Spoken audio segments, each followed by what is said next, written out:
C'est l'affaire dans l'affaire. Près de 2,2 milliards d'euros de ristourne fiscale accordée à la Société Générale. Certes, la loi permet à une entreprise qui subit une perte exceptionnelle de déduire de ses impôts une partie de l'argent perdu, à condition que les contrôles internes de l'entreprise n'aient pas déraillé.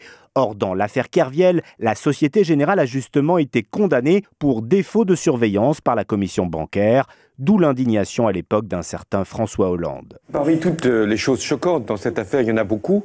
Maintenant, on apprend que finalement, la Société Générale va se faire rembourser. Donc, comment admettre que lorsqu'une banque fait une erreur, ce soit le contribuable qui paye ? Cette ristourne fiscale est accordée très rapidement par Bercy avant même la fin de l'enquête judiciaire.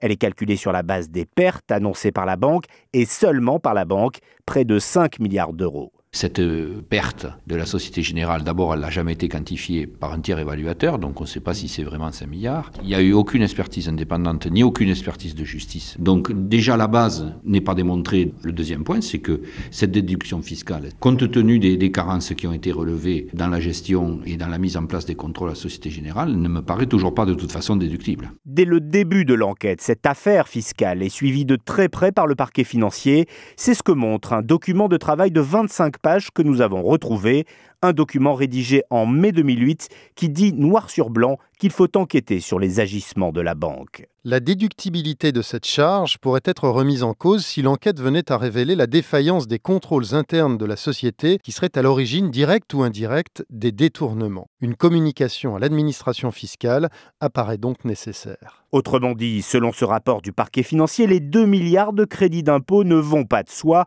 Le fisc doit enquêter, sauf que tout va s'arrêter là. Plus étonnant encore, selon nos informations, ce rapport est suivi de plusieurs réunions au pôle financier entre le procureur et les avocats de la banque. Ça renforce le soupçon des agissements de la Société Générale pour avoir cette fameuse déduction fiscale.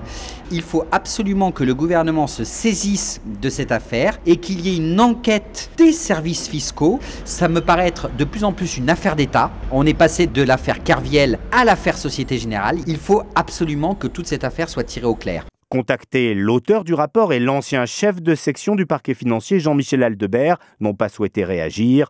Quant aux avocats de la banque, ils se disent dans l'impossibilité de s'exprimer sur un document qui ne figure pas au dossier judiciaire. Concernant les contacts avec le parquet, il s'agit à leurs yeux, je cite, d'une pratique permanente qui profite à tous les justiciables.